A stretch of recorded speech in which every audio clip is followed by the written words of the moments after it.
Hi, everyone, and welcome to another edition of Fantasy Frontline, exclusive to YesNetwork.com. Joining me today is Glenn Giangrandi. And Glenn, another interesting week in fantasy football. The big story really is a lot of teams, a lot of owners took Larry Johnson with the third or fourth pick, and another week where he had 9 rushes for 12 yards. Is it about time to either sit him or trade him or do whatever the heck you have to do with him? Well, the trendy thing would probably be to tell owners like that not to panic. But if you're in a fantasy league, odds are you are approaching the halfway point of your season. And at this time, if you're struggling and if you can trade Larry Johnson, I say go for it. Granted, you might not get equal value for a guy that you took within the top 5 of a draft, but if you can get multiple pieces to help yourself patch a couple of holes that you might have, it's got to be done. You know, another running back situation out in San Diego, LaDainian Tomlinson, not putting up the monster numbers that he put up last year, but, you know, people really have to, start expecting that that's not going to happen. You know, that a season like that comes along once in a blue moon, but he's still putting up respectable numbers, not number 1 pick numbers, but respectable numbers.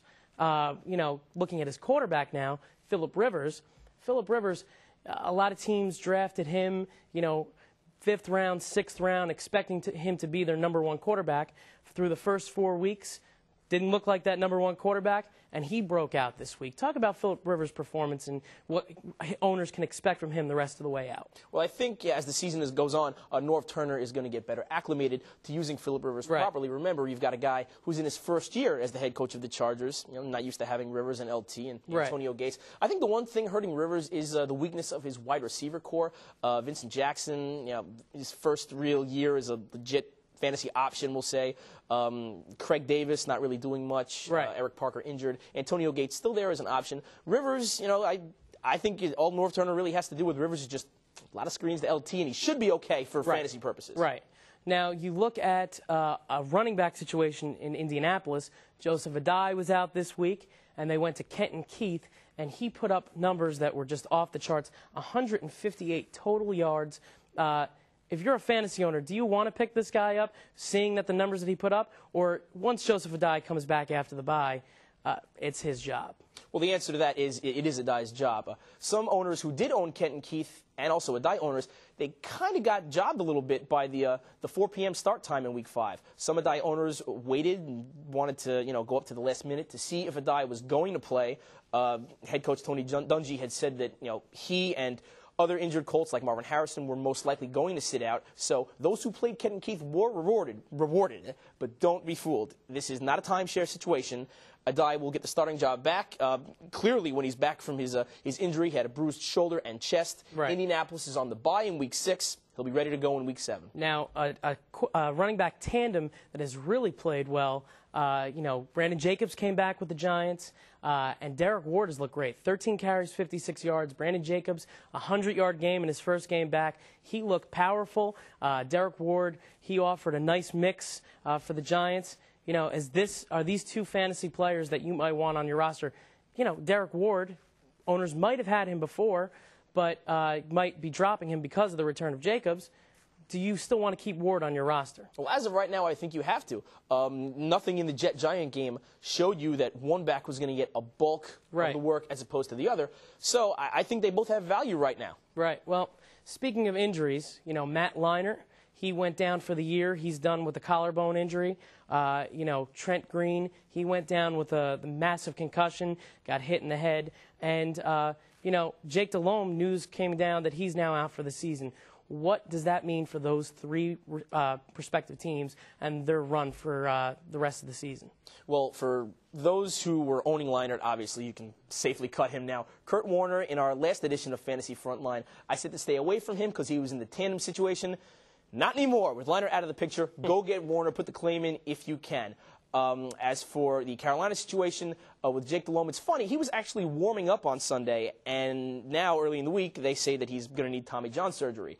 I don't think you really want to own David Carr. He's got some back problems, and Steve Smith owners are up the creek. Don't get me wrong, Joe. Steve Smith is going to put up serviceable numbers, but he's not going to put up the numbers that the Steve Smith people drafted expected. Well, with Delhomme, he had 2 big weeks to start the season. Without Delhomme, he's had 2 subpar weeks, and I am a Steve Smith owner, and that's bad news for anybody that was expecting those 20 to 25 points from Steve Smith. He was giving owners running back numbers. For owners this week, who would you sit at the quarterback position, the running back position, and the wide receiver position, and who would you start?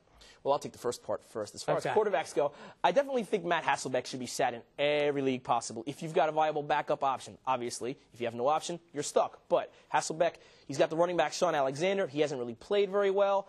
Deion Branch was carted off. He's got a foot problem now. Seattle is just a messy situation entirely. Okay, I'm going to go with, in my sit category, I'm sitting Eli Manning against the Falcons secondary. Even though I think the Giants are going to come out strong and win the game, I think it's going to be mainly because of their running game. They're going to use that power run against that Falcons defense. D'Angelo Hall and the rest of the Falcons secondary could be able to stop an injured Plaxico Burress and Jeremy Shockey down the middle. I'm sitting Lamont Jordan at running back against the San Diego Chargers.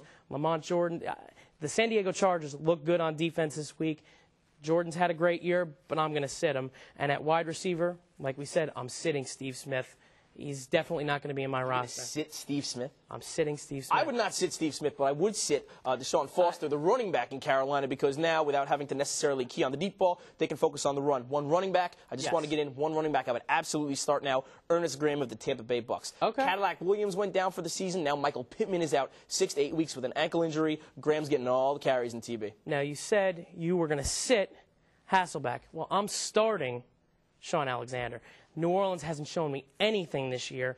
In fact, I think like you said, with Branch out, they're just going to keep handing the ball off to Alexander, and he's going to have a big day. I'm going to start McNabb versus the Jets. I'm sorry, I know you're Jets. That's okay. I'd start Kevin Curtis if I had him. Yeah, and I'm actually, at my wide receiver spot, I'm really impressed with the rookie, Dwayne Bowe, and he's going against the Cincinnati Bengals' shaky defense this week. Dwayne Bowe's had an impressive start to his rookie campaign, and I've been impressed so far. Don't forget, though, Brody Croyle's probably going to be quarterbacking the Chiefs. Doesn't matter. Still against that Cincinnati defense. As always, Glenn, thank you very much for joining me. That's going to do it for this edition of Fantasy Frontline. Always go to YesNetwork.com for your Yankees, Nets, and sports needs. I'm Joe Oriema saying we'll see you next time on Fantasy Frontline.